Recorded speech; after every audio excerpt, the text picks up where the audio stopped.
प्रिय मित्रों, स्वागत है आप सबका आपके अपने चैनल स्टडी विद प्रदीप पे। दोस्तों, जैसा कि आप सभी लोग जानते हैं, सुपर ऑब्जेक्टिव सीरीज हम स्टार्ट कर चुके हैं।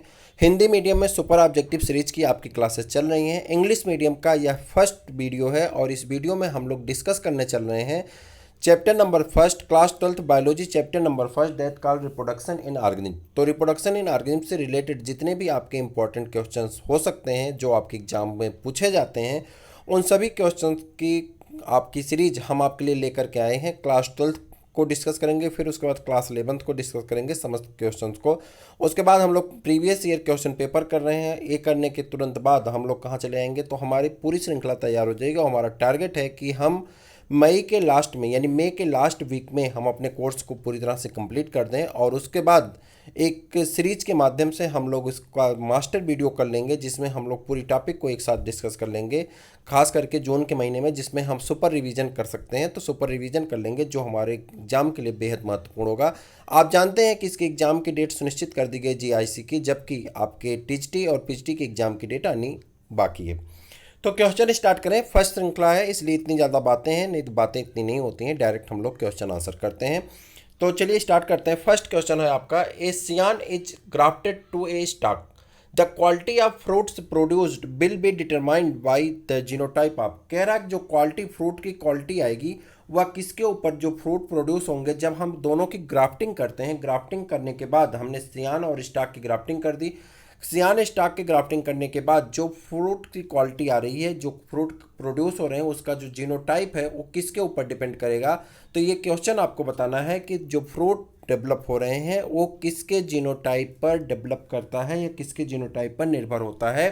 तो ये क्वेश्चन आपका है, तो जल्दी से आंसर करिए। आंसर आपका होता है सियान, that is the correct answer आप दैट क्वेश्चन। नेक्स्ट आगे बढ़ जाते हैं। Transverse binary fission occurs in, ये बहुत इंपॉर्टेंट क्वेश्चन तो नहीं कह सकते, लेकिन अगर आप प्रैक्टिस पेपर देखेंगे तो नियर अबाउट 10 to 20 टाइम ये क्वेश्चन रिपीट हुआ है आपके प्रैक्टिस पेपर में, केवीएस में, डीएसएसबी में, आपके टीजीटी में, पीजीटी में, उत्तराखंड टीजीटी पीजीटी में, राजस्थान टीजीटी पीजीटी में बहुत बार रिपीट होने वाला क्वेश्चन है। ट्रांसवर्स बाइनरी फिजन अकर इन, ट्रांसवर्स बाइनरी फिजन कहाँ पाया जाता है आपको ये बताना है। तो आंसर आपके सामने है यूग्लिना, अमीबा, हाइड्रा और पैरामीशियम। तो आंसर आप बताएंगे कौन सा आंसर आपका सही होगा। जी हाँ, आपका आंसर, आपका गेस बिल्कुल सही है कि paramecium is the correct answer to transverse binary fission. इससे रिलेटेड अगर आप प्रैक्टिस पेपर लिए होंगे और नहीं लिए हैं तो आप बेस्ट बुक वाली मेरी वीडियो देख लीजिए, उसके अकॉर्डिंग आप प्रैक्टिस पेपर ले लीजिए मार्केट में। हालांकि मैं आपको बता दूं, यूथ पब्लिकेशन और माफ करिएगा शिल्पी पब्लिकेशन की बुक आपके मार्केट में है और आप वहां से परचेज कर सकते हैं मार्केट से। आपको दोनों बुक हर एक मार्केट में अवेलेबल हैं, आप पा सकते हैं, चाहे आप रूरल एरियाज में हो चाहे आप सिटी एरियाज में हो, टाउन एरिया में हो, दोनों जगह आपको मिल जाएगा। ठीक है। क्वेश्चन नंबर थर्ड है जो इस सीरीज का क्वेश्चन नंबर थर्ड आपका, in which of the following organism self fertilization is seen. कह रहा है जिसमें सेल्फ फर्टिलाइजेशन पाया जाता है। जी हाँ, सेल्फ फर्टिलाइजेशन पाया जाता है, उसके बारे में आपको बताना है। तो यहाँ पे 4 ऑर्गेनिज्म के नाम दिए गए हैं और आपसे पूछा जा रहा है कि सेल्फ फर्टिलाइजेशन किस में देखा जाता है। जल्दी से बताइए, in which of the following organism, नीचे दिए गए निम्नलिखित ऑर्गेनिज्म में से किस में सेल्फ फर्टिलाइजेशन देखा जाता है। जल्दी से बताइए, फिश में, अर्थवर्म में, या आपके राउंड वार्म में, या आपके लिवर फ्लूक में। तो आप जानते हैं कि अर्थवर्म में पाया जाता है। किस में पाया जाता है? अर्थवर्म में पाया जाता है। चूंकि अर्थवर्म कैसा होता है तो आप जानते हैं अर्थवर्म कैसा होता है, हर्माप्रोडाइट कहते हैं। अर्थवर्म को क्या कहते हैं? हर्माप्रोडाइट कहते हैं। हर्माप्रोडाइट मीन्स होता है जिसके एक ही बॉडी में मेल और फीमेल दोनों ऑर्गन प्रेजेंट होते हैं, उससे ऑर्गेनिज्म को हम क्या कहते हैं? हर्माफ्रोडाइट कहते हैं। तो यह हर्माफ्रोडाइट होता है और इसी में सेल्फ फर्टिलाइजेशन की क्षमता देखी जाती है। Which of the following animal is having longitudinal binary fission. देखिए, बाइनरी फिजन के आपके कई क्वेश्चन रिपीट होते हैं अलग अलग तरह से। अगर आपने साइड बुक पढ़ी होगी तब तो अच्छी बात है, अगर नहीं पढ़ी होगी तो आप जरूर पढ़िएगा, तो वहाँ पे आपको लाभ मिलेगा। कह रहा है कि ट्रांसवर्स बाइनरी फिजन कहाँ पाए जाते हैं, इसके बारे में आपको आंसर करना है। ट्रांसवर्स बाइनरी फिजन नहीं, लॉन्गिट्यूडनल, माफ करिएगा, लॉन्गिट्यूडनल बाइनरी फिजन कहाँ पाए जाते हैं। ट्रांसफर बाइनरी फिजन तो ऊपर था, तो यहाँ पे आपने अभी किया था इसको ट्रांसवर्स बाइनरी फिजन, तो आपने बताया था कि इसका पैरामीशियम सेम होता है। तो यहाँ पे अब आपको बताना लॉन्गिट्यूडनल बाइनरी फिजन कहाँ पाए जाते हैं। क्वेश्चन दोनों रिपीट होने वाले क्वेश्चन है, कई बार रिपीट हुए हैं। आपके एग्जाम में क्वेश्चन दो तरह के आते हैं, रिपीटेड क्वेश्चन और रिलेटेड क्वेश्चन। हम इसे आर स्क्वायर कहते हैं, आर स्क्वायर के फार्मूले को हम यूज करते हैं। R square formula that means repeated question and related question such as जैसे that question are repeated to next time of the exam, this question called कैसे क्वेश्चन, इस क्वेश्चन को क्या कहेंगे हम, रिपीटेड क्वेश्चन। बट यहाँ पे अगर ऐसे पूछा जाए कि यूग्लिना है फाउंड बाइनरी फिजन, अगर ऐसे पूछ लिया जाए कि यूग्लिना में कौन सा बाइनरी फिजन पाया जाता है, तो यहाँ पे अगर आपसे पूछ लिया जाए यूग्लिना है फाउंड बाइनरी फिजन, तो आप कहेंगे लॉन्गिट्यूडनल बाइनरी फिजन। तो इस प्रकार के क्वेश्चन को हम क्या कहते हैं, रिलेटेड क्वेश्चन। ठीक है, तो यहाँ पे हम दोनों को ऑब्जर्व करते हुए चलेंगे ताकि हमारा रिपीटेड और रिलेटेड क्वेश्चन गलत ना हो। अगर हमारे रिपीटेड और रिलेटेड क्वेश्चन गलत नहीं होंगे तो आप 100% मान के लिए कि आपकी जीआईसी की प्री और चूँकि मेंस आपका डिस्क्रिप्टिव है, जीआईसी की प्री और टीजीटी और पीजीटी आपका बड़े आसानी से क्वालिफाइंग हो जाएगा। आप बड़े आसानी से इंटरव्यू में जा सकते हैं पीजीटी में, और यहाँ पे अगर बात करें तो यहाँ पे आप बड़े आसानी से जीआईसी क्वालिफाई करके मेंस में जा सकते हैं। बात कर रहे थे spermatids are transformed, spermatids are transformed into spermatozoa by, कह रहा है स्पर्मेटिड किस में बदल जाता है, ट्रांसफॉर्म मतलब होता है बदल जाना, किस में, स्पर्मेटोजोआ में। किस प्रोसेस के द्वारा ऐसा होता है, उस प्रोसेस का नाम लिखना है आपको कि स्पर्मेटिड्स किस में कन्वर्ट हो जाता है या ट्रांसफ़र हो जाता है, किस में चेंज हो जाता है, वह आपको बताना है। और चेंज होकर के किस में चला जाता है, स्पर्मेटोजोआ बनाता है, तो वह प्रोसेस कौन सी होती है, उस प्रोसेस के बारे में आपको बताना है। तो इस प्रोसेस को क्या कहते हैं हम लोग, स्पर्मियोजेनेसिस कहते हैं। क्या कहते हैं, स्पर्मियोजेनेसिस। क्या कहते हैं, स्पर्मियोजेनेसिस। आई होप कि आप इसके बारे में पढ़े होंगे, जानते होंगे। अगर नहीं भी जानते होंगे तो क्लासेस में हम लोग कवर करेंगे। तो इसे क्या कहते हैं, स्पर्मियोजेनेसिस। क्लियर है, गलत नहीं करेंगे एग्जाम में, अगर एग्जाम में आएगा तो गलत नहीं होना चाहिए। अब आपसे पूछा जा रहा है which of the following is A hermaphrodite, आपसे पूछ रहा है कौन सा ऐसा है जो हर्माफ्रोडाइट है, यानी कौन सा ऐसा है जो उभयलिंगी हम एक तरह से कह दें, तो कौन सा ऐसा है जो हर्माफ्रोडाइट है। तो आपका आंसर सही होता है अर्थवाद में। देखिए मेरी मैं आपको सलाह तो नहीं दे सकता, बट एक तरह से आप मेरे जो भी मान लीजिए, सलाह ही मान लीजिए। ठीक है, मैं आपसे रिक्वेस्ट कर सकता हूँ, सलाह तो देने की मेरी कैपेबिलिटी नहीं है। तो मैं यहाँ पे बात करूँ कि अगर आपने पढ़ाई छोड़ दी होगी, देखिए 3 कंडीशन है जो पीजीटी की तैयारी कर रहे हैं, पीजीटी टीजीटी या जीआईसी की तैयारी कर रहे हैं, इसमें 3 तरह के लोग हैं। फर्स्ट टाइप के लोग हैं जिन्होंने अपनी पढ़ाई को लीव आउट कर लिया, यानी किसी कारण से उन्होंने पढ़ाई बंद कर दी। बहुत सारे ऐसे जो हैं गर्ल्स हैं या बहुत सारी ऐसी फीमेल हैं जिन्होंने अपनी पढ़ाई को ब्रेक कर दिया, क्योंकि वो हो सकता है फैमिली की वजह से, किसी प्लानिंग की वजह से उनकी पढ़ाई ब्रेक हो गई, पहली। सेकेंड कंडीशन वाले जो लोग हैं, एक किसी न किसी ऑफिस में, किसी न किसी स्कूल में, किसी न किसी फैक्ट्री में जॉब कर रहे हैं। और थर्ड ऐसे लोग हैं जिन्होंने क्लासेस, लगातार क्लासेस कर रहे हैं, कोचिंग कर रहे हैं या कंपटीशन की तैयारी कर रहे हैं। ठीक है, अब इन तीनों की समस्या क्या है, जिन्होंने पढ़ाई छोड़ दी है, उन्होंने एनसीईआरटी वगैरह पढ़ी नहीं, ग्रेजुएशन कर लिए, पोस्ट ग्रेजुएशन कर लिए, बीएड कर लिए, टेट वगैरह कर लिए, टेट की तैयारी कर रहे हैं, इन्होंने जीआईसी की तैयारी या पीजीटी इत्यादि की तैयारी नहीं की। तो सब्जेक्ट इनके लिए बोरिंग लगने लगा, क्योंकि इन्होंने इतिहास पढ़ा, ज्योग्राफी पढ़ी, हिस्ट्री पढ़ी, हिंदी पढ़ी टेट के लिए, लेकिन यहाँ पे सब्जेक्ट छोड़ दिए, सब्जेक्ट इनके लिए बोरिंग लग रहा है। आपको चिंता करने की ज़रूरत नहीं, मैं आपको एक ऐसा कैप्सूल बताने वाला हूँ, वो कैप्सूल पढ़ करके आप सब्जेक्ट में फिर से इंटरेस्ट जगा सकते हैं। नंबर 2 पे बात करते हैं। जो मित्र हमारे किसी तरह से, चाहे वो मेरे मतलब गर्ल्स हों, चाहे वो बॉयज़ हों, जो भी हैं, जो भी चाहे मेल हों या फीमेल हों, गर्ल्स हों, बॉयज़ हों, जो भी आप समझ सकते हैं, उतना कोई दिक्कत नहीं है। तो उन लोगों को अगर किसी कारण से, वे मित्र अगर हमारे किसी कारण से ऑफिस में काम कर रहे हैं, कॉलेज में काम कर रहे हैं, स्कूल में काम कर रहे हैं या कहीं पे जॉब कर रहे हैं, तो उनके पास उतनी टाइम नहीं बचती, कोचिंग है, ट्यूशन है, तो व्यस्तता का शेड्यूल होता है। तो ऐसे लोगों के लिए भी एक कैप्सूल मैं आपको बताने वाला हूँ। और तीसरी कंडीशन ये है, तीसरे लोग जो हैं, जो तैयारी कर रहे हैं, उनके लिए भी एक मैं सूक्ष्म आप अपनी तरफ से एडवाइस देने वाला हूँ, तीनों लोगों के लिए। लेकिन उसके लिए आप भी पहले चैनल को सब्सक्राइब कर लीजिए, अपने दोस्तों को शेयर कर दीजिए।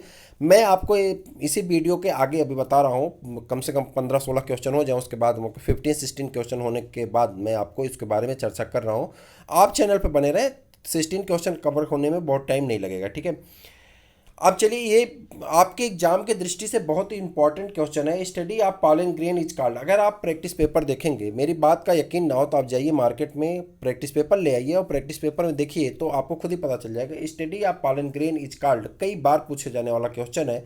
इसे कहते हैं पॉलिनोलॉजी। क्या कहते हैं? पॉलिनोलॉजी। क्या कहते हैं? पॉलिनोलॉजी कहते हैं। मुझे उम्मीद है कि आप इस तरह के प्रश्न को गलत नहीं करेंगे, कोशिश करेंगे कि इस तरह के प्रश्न आपके गलत ना हो। नेक्स्ट क्वेश्चन है आपका, when seeds are attached to parent plant the type of germination is known as. कह रहा ऐसे प्लांट के बारे में आप क्या कहना चाहते हैं जिसके सीड पेरेंट प्लांट से अटैच होते हैं। फिर से देखते हैं। कह रहा है कि जब किसी पेरेंट प्लांट के सीड पेरेंट प्लांट से अटैच होते हैं तो ऐसे प्लांट को आप क्या कहते हैं, और वहीं से जर्मिनेशन होता है तो ऐसे प्लांट को आप क्या कहते हैं। इसके बारे में आपको आंसर देना है। और इसे क्या कहा जाता है? बीबी पैरस कहते हैं। इसे क्या कहते हैं? बीबी पैरी कहते हैं। क्या कहते हैं? बीबी पैरी। यह क्वेश्चन आपके अगर आप कॉलेज वगैरह में पढ़ाते हैं तो आप जान लीजिए 2020 के लिए, 21 के लिए बहुत इंपॉर्टेंट क्वेश्चन है, खास करके बोर्ड के एग्जाम के स्टूडेंटों के लिए। अगर उसके बाद बात करें, यहाँ आप देखिए, when seeds are attach to the parent plant the type of germination is known as. इसे कहते हैं बीबी पैरी। नेक्स्ट गलत नहीं होगा। इसे क्या कहते हैं? बीबी पैरी कहते हैं। क्लियर है? सेक्सुअल रिप्रोडक्शन इन फंजाई में अकर्स बाय मीन्स ऑफ। कह रहा है सेक्सुअल रिप्रोडक्शन इन फंजाई, फंजाई में पाने जाने वाले sexual reproduction occur in the means of किस प्रकार के होते हैं। तो आपको यहाँ पे देखिए 4 ऑप्शन दिए गए हैं। तो यहाँ पे आपके 4 ऑप्शन है। पहला है जो स्पोर एंजियोस्पोर है, ओ स्पोर है एंड एस्कोस्पोर है। जो spores oospores and ascospores हैं। और तीसरा है स्पर्मंजियोस्पोर है, एस्कोस्पोर है एंड बेसिडियोस्पोर है। और जो लास्ट ऑप्शन आपका है ओ स्पोर है, एस्को स्पोर है और कैसा है? बेसिडियो स्पोर है।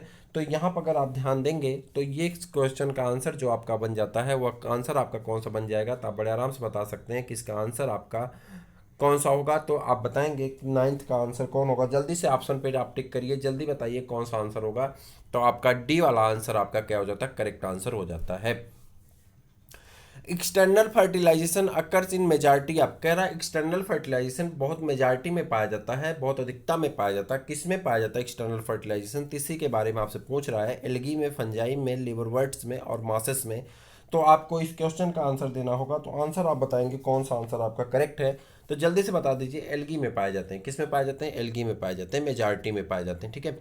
Vegetative propagation in mint occurs in. पुदीना आपने खाया होगा, मिंट मतलब होता है पुदीना। तो पुदीना आप देखे होंगे कभी, आप अगर जो लोग रूरल एरियाज के हैं वो लोग देखे होंगे, या अगर आप लैब में प्रैक्टिकल कराए होंगे तो वहाँ पे भी बच्चों से उसको क्या कहते हैं, एक ट्रांसपोनिक्स के बारे में आपने पढ़ा होगा। चलिए बाद में कभी उस पर चर्चा करेंगे। आपने पुदीना को देखा होगा, सीधे सीधे बात कर लेते हैं, पुदीना को देखा होगा। तो उसमें वेजिटेटिव प्रोपेगेशन क्या होता है? उसके जितने भी स्टेम होते हैं उस स्टेम को काट करके लगा दिया जाता है और नए पौधे का डेवलपमेंट हो जाता है।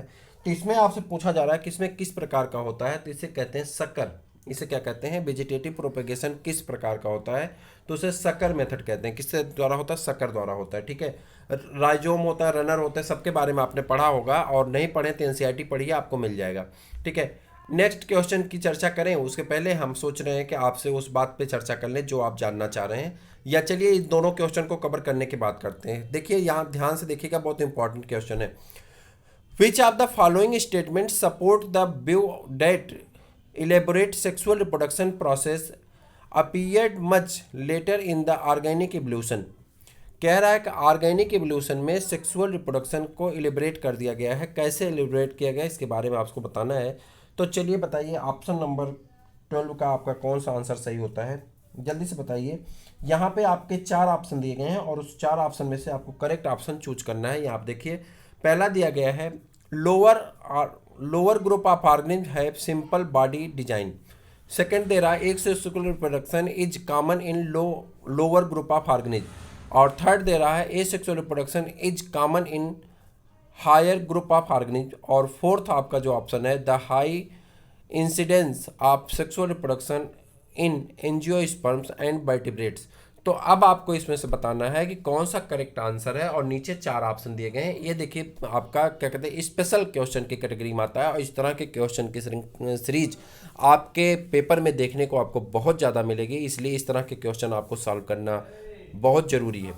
तो बात यहाँ पे कर रहे हैं कि अगर आपको 12th वाले क्वेश्चन का आंसर देना हो तो आप कहेंगे सेकंड और फोर्थ आपका करेक्ट आंसर हो जाता है। कौन सा? सेकंड और फोर्थ। सेकंड और फोर्थ में क्या है? ए sexual reproduction is common in the lower group of organism.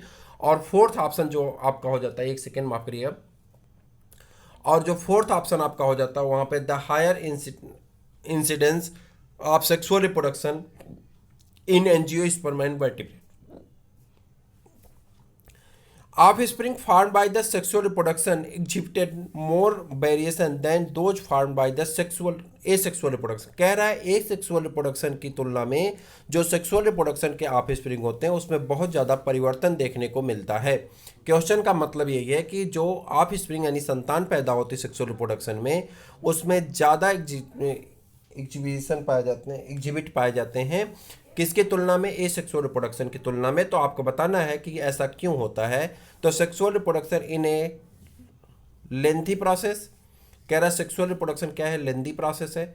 Second कह रहा है गैमीट ऑफ पेरेंट है क्वालिटेटिव डिफरेंस जेनेटिक कंपोजिशन। और थर्ड पूछ रहा है genetic materials come from the parent of two different species. और फोर्थ कह रहा है greater amount of DNA is involve in the sexual reproduction. तो इन चार में से आपको ऑप्शन करना है कौन सा आंसर आपका सही होगा। जल्दी से बता दीजिए इसमें कौन सा आंसर आपको सही लग रहा है।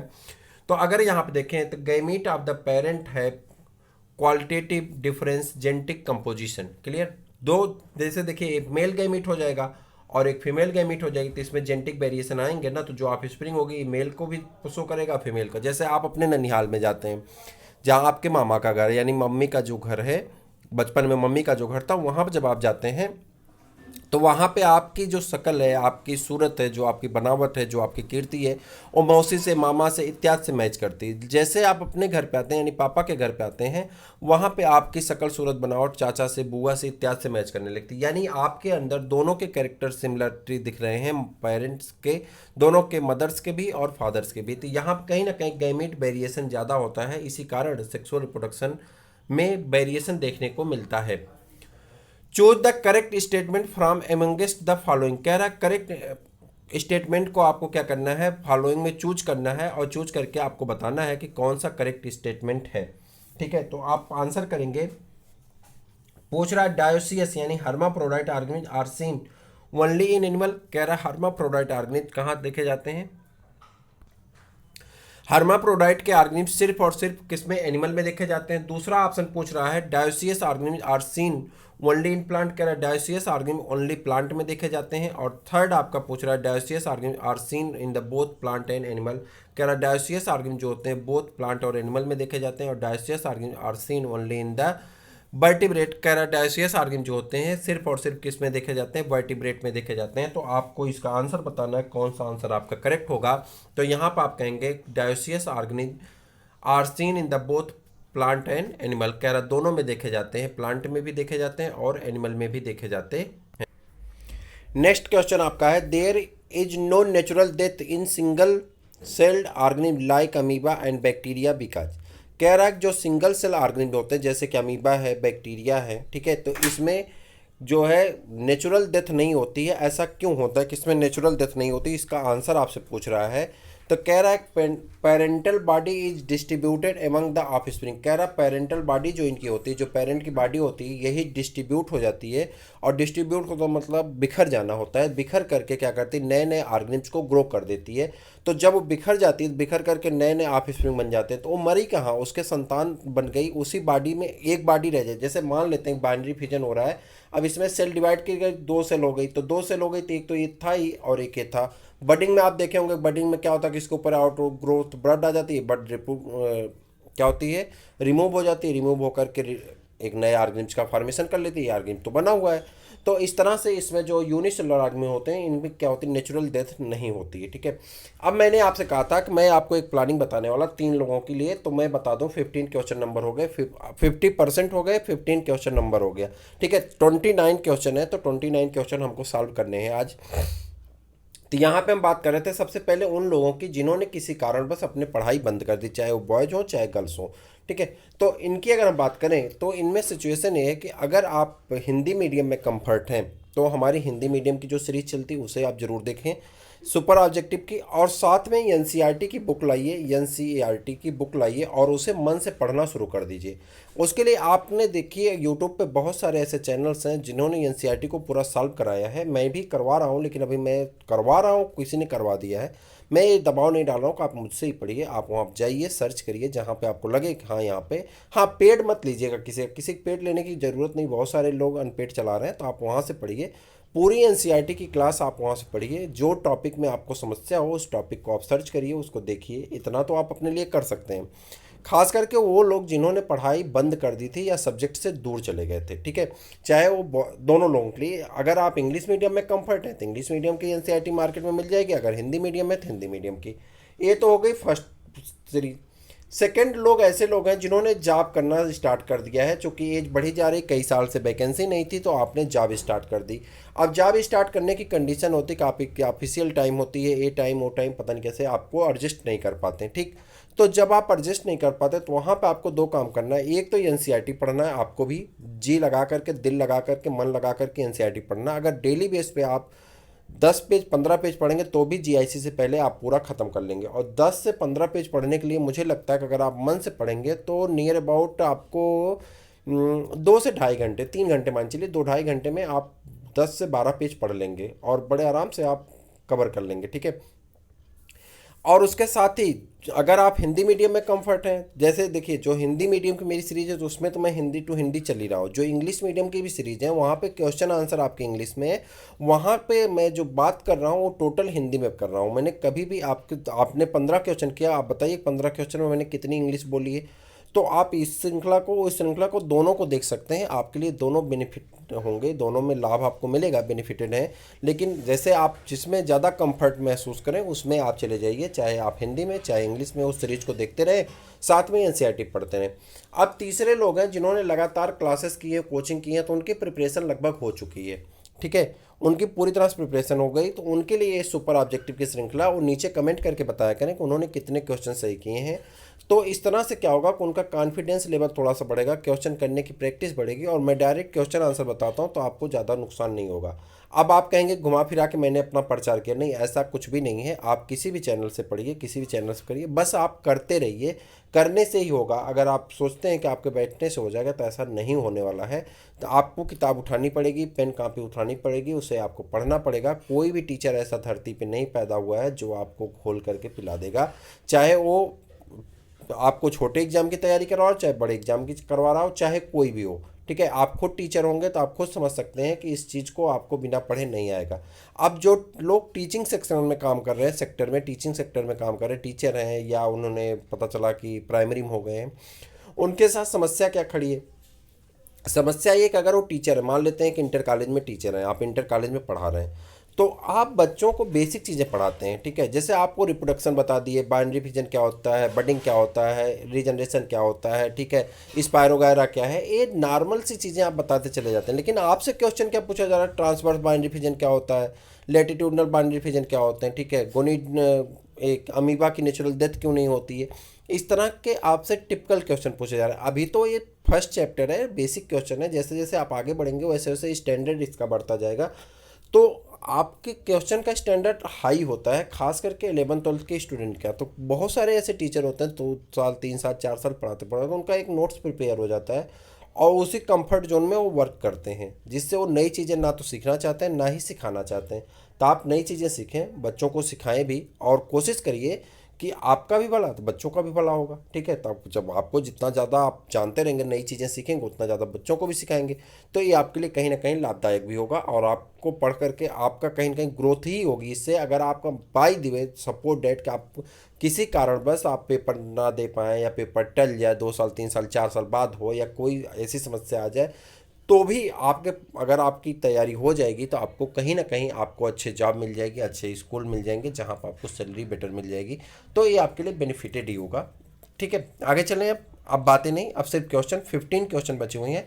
ये फर्स्ट श्रृंखला है, सारी बातें इसी में। इसके बाद की जितनी श्रृंखलाएं होंगी सिर्फ क्वेश्चन आंसर हम लोग करेंगे, फालतू बात कोई नहीं होगी, जिससे कम टाइम में हम ज़्यादा से ज़्यादा क्वेश्चन कर लें, ठीक है। चलिए नेक्स्ट क्वेश्चन पे बात करते हैं। There are various type of reproduction, कह रहा है कि रिप्रोडक्शन के विभिन्न प्रकार होते हैं। The type of reproduction adapted by an organism depend on, कह रहा है कि टाइप ऑफ रिप्रोडक्शन जो ऑर्गेनिज्म द्वारा एडाप्ट किया जाता है, एडाप्टेड होता है, उसे किस पे डिपेंड करता है, यानी किस पर निर्भर होता है। इसका आपको आंसर बताना है, तो जल्दी से बता दीजिए किसका आंसर आपका क्या होता है। तो इसके आंसर के बारे में आप जल्दी से बता दीजिए कौन सा आंसर आपका इसका होगा। तो यहाँ पर अगर आप देखें तो द ऑर्गेनिज्म हैबिटाट, पहला तो उसका क्या होता है, हैबिटाट होता है, ठीक।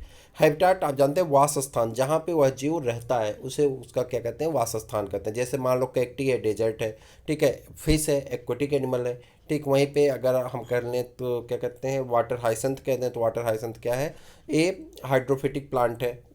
और दूसरा उसका फिजियोलॉजिक कैरेक्टर होता है, और तीसरा उसका जेनेटिक मेकअप होता है, यानी जेनेटिक कैरेक्टर होता है। तो ये तीन कैरेक्टर डिपेंड करते हैं कि ऑर्गेनिज्म किस प्रकार का रिप्रोडक्शन शो करेगा। क्लियर, आगे चल जाए। आइडेंटिफाई द इनकरेक्ट स्टेटमेंट, कह रहा है इनकरेक्ट स्टेटमेंट आपको बताना है, यानी कौन सा निम्न में असत्य दिया गया है, असत्य वाले को आपको बताना है। बाकी सभी सही हैं, एक कोई यहाँ पे गलत दिया गया। तो सबसे पहले ऑप्शन को पढ़ते हैं, चूंकि अगर 3 पॉइंट हमारी करेक्ट हैं तो कहीं ना कहीं पॉइंट है, तो उस पॉइंट को एक बार डिस्कस कर लेते हैं। In a sexual reproduction the offspring produce are morphologically and genetically identical to the parent, इसी को क्लोन कहा जाता है। क्या कहते हैं, क्लोन कहते हैं। जब कोई ऑर्गेनिज्म अपने पेरेंट के जेनेटिकली और कैसे मार्फोलॉजिकली सिमिलर होता है तो उसे क्या कहते हैं, क्लोन कहते हैं। तो ये पॉइंट तो अपने आप में 100% करेक्ट है, और हमको बताना इनकरेक्ट, ठीक है। तो ये तो करेक्ट है। सेकेंड पॉइंट को देखते हैं। जो spores are sexual reproductive structure, कह रहा जो स्पोर होते हैं वह सेक्सुअल रिप्रोडक्टिव स्ट्रक्चर होते हैं। तो ये आपका गलत है, ऐसा नहीं है, ठीक है। आगे बढ़ जाते हैं, आगे बढ़ेंगे। In a sexual reproduction a single parents produce offspring with, कह रहा है ए सेक्सुअल रिप्रोडक्शन में सिंगल पेरेंट ऑफस्प्रिंग प्रोड्यूस करता है, ये भी आपका सही है। और लास्ट में है conidia are A sexual reproduction in the penicillium, कह रहा है कोनिडिया एक संरचना है, सेक्सुअल स्ट्रक्चर है जिससे रिप्रोडक्शन किस में होता है, पेनिसिलियम में। तो यह आपका सही है, और आपके एनसीईआरटी में इन सभी टॉपिक के लिए क्या किया गया, मेंशन किया गया है, आपने देखा भी होगा। नेक्स्ट क्वेश्चन की तरफ बढ़ते हैं। नेक्स्ट क्वेश्चन आपका है, तो हाँ इसका आंसर कौन हो जाएगा, इसका आंसर बी हो जाएगा। ए गलत दिया गया, ठीक है, गलत ही हमसे पूछा जा रहा था। Which of the following is a post fertilization event in flowering plant, कह रहा है फ्लावरिंग प्लांट का पोस्ट फर्टिलाइजेशन, जब रिप्रोडक्शन पढ़ेंगे 3 इफेक्ट होते हैं इसके। एक pre fertilization event, pre fertilization event, fertilization और पोस्ट फर्टिलाइजेशन इवेंट। तो पोस्ट फर्टिलाइजेशन इवेंट बताना है किसमें, फ्लावरिंग प्लांट में। आपको क्या बताना है, पोस्ट फर्टिलाइजेशन इवेंट बताना है कौन सा होता है। तो पोस्ट फर्टिलाइजेशन इवेंट क्या होता है, एम्ब्रियो डेवलपमेंट। उसके बाद क्या होता है, एम्ब्रियो का डेवलपमेंट होता है। और नेक्स्ट क्वेश्चन है, the number of chromosome in the shoot tips cell of the maize plant is 20। The number of chromosome in the microspore mother cell of the same plant shall be, कह रहा है कि एक पौधा है जिसके shoot tip पे क्या पाया जाता है, मेज का पौधा जिसके शूट टिप पे 20 क्या पाए जा रहे हैं, क्रोमोसोम पाए जा रहे हैं। तो उसमें आपको बताना है कि माइक्रोस्पोर मदर सेल यानी जो पॉलन ग्रेन का फॉर्मेशन हो रहा है उसमें कितने पॉलन ग्रेन बनेंगे, 10, 20 और 40 और 15। तो आपको इसका आंसर करना है। तो इसका आंसर आपका क्या हो जाएगा, तो यहाँ पर आप कह देंगे कितने हो जाएंगे, 20 हो जाएंगे। कितने हो जाते हैं, 20 हो जाते हैं। Vegetative propagation is pistia occurs in, pistia में वेजिटेटिव प्रोपेगेशन किस प्रकार का होता है। तो आपको इसका आंसर देना है, पिस्टिया में वेजिटेटिव प्रोपेगेशन किस प्रकार का होता है। तो आप कहेंगे ऑफसेट टाइप का होता है। किस प्रकार का होता है, ऑफसेट टाइप का होता है। नेक्स्ट है आपका, विच one of the following processing result in the formation of clone in bacteria, कह रहा है निम्न में से कौन सी ऐसी प्रक्रिया है जो कि क्लोनिंग के बारे में बताता है, किसमें, बैक्टीरिया में क्लोनिंग के बारे में बताता है। तो आपका हो जाएगा क्या, बाइनरी फिजन। क्या हो जाएगा, बाइनरी फिजन। और micro propagation is a technique, micro propagation एक प्रकार की तकनीकी है। कैसी तकनीकी है वह आपको बताना है। तो for the production of true